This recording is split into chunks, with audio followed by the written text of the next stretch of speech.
Pastor Mike here. Thanks for giving us a few minutes of your time today.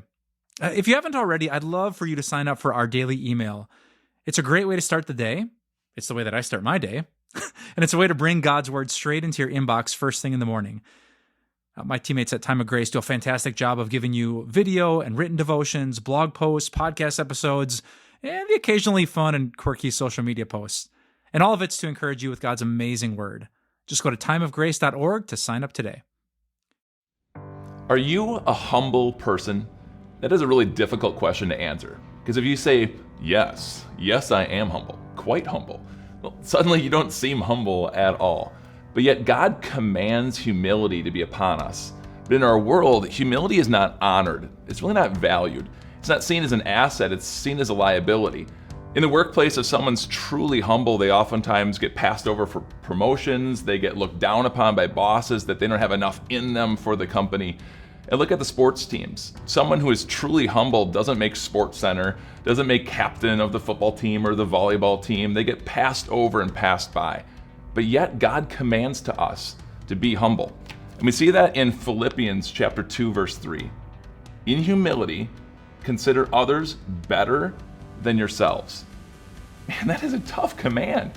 To consider others better than ourselves, that I need to get pushed down and be a punching bag. This entire week, we're going to be looking at finding joy in the difficult commands of God. And today, looking at joy in humility. Now, how can we do that? How can you truly value someone over you who's mean and rude to you? Maybe you've got a teacher who's just phoning it in. He doesn't care about the class. He doesn't care about you. How do you value him above yourself? Maybe in your workplace, you've got a rude boss or a nasty coworker. How do you value them above you? See, Jesus is only asking you to do what he himself does. And we see that in verses 7 and 8, also in Philippians 2. Jesus made himself nothing, taking on the very nature of a servant and being made in human likeness. He humbled himself, wrapping himself in the weakness of human flesh. And being found in appearance as a man, he humbled himself and became obedient to death, even death on a cross. Jesus valued you, put you over himself. And God asks the same of you to others. Now, how do you do that? How do you find joy in humility?